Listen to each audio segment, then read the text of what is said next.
শবে বরাত, যাকে মধ্য শাবানের রাত বা মুক্তির রজনী বলা হয়, ইসলামে এক অত্যন্ত ফজিলতপূর্ণ ও তাৎপর্যময় রাত। এই রাতে আল্লাহ তাআলার রহমত, মাগফিরাত ও বিশেষ অনুগ্রহ নাজিল হয়। রাসূল সাল্লাল্লাহু আলাইহি ওয়াসাল্লাম নিজে এই রাতে দীর্ঘ ইবাদতে মশগুল থাকতেন, যা এই রাতের গুরুত্ব স্পষ্টভাবে প্রমাণ করে। হযরত আয়েশা রাদিয়াল্লাহু তাআলা আনহা বর্ণনা করেন, এক রাতে তিনি দেখেন রাসূল সাল্লাল্লাহু আলাইহি ওয়াসাল্লাম নামাজে দাঁড়িয়ে দীর্ঘ সেজদায় নিমগ্ন। সেজদা এত দীর্ঘ ছিল যে তার মনে আশঙ্কা জাগে নবীজি হয়তো ইন্তেকাল করেছেন। তিনি রাসূল সাল্লাল্লাহু আলাইহি ওয়াসাল্লামের বৃদ্ধাঙ্গুলি নাড়া দিলে তা নড়ে ওঠে। নামাজ শেষে রাসূল সাল্লাল্লাহু আলাইহি ওয়াসাল্লাম তাকে জানান, এটি অর্ধ শাবানের রাত। এ রাতে আল্লাহ তাআলা তার বান্দাদের প্রতি বিশেষভাবে দৃষ্টি দেন।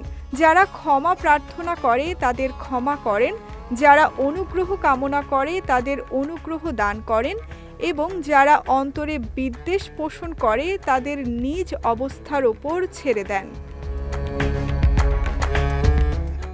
হযরত মুয়াজ বিন জাবাল রাদিয়াল্লাহু তাআলা আনহু থেকে বর্ণিত হাদিসে রাসূল সাল্লাল্লাহু আলাইহি ওয়াসাল্লাম ইরশাদ করেন, অর্ধ শাবানের রাতে আল্লাহ তাআলা তার সমস্ত সৃষ্টি জগতের প্রতি মনোযোগ দেন এবং মুশরিক ও বিদ্বেষ ভাবাপন্ন ব্যক্তি ছাড়া সবাইকে ক্ষমা করে দেন।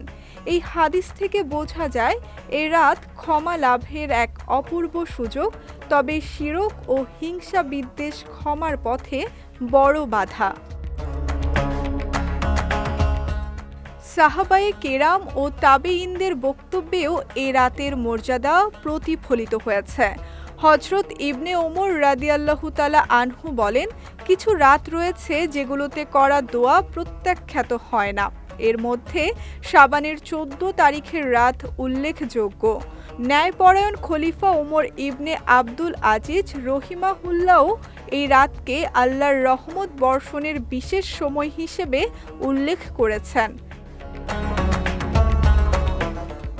এই রাতের ইবাদতের পাশাপাশি পরদিন রোজা রাখার কথাও হাদিসে এসেছে।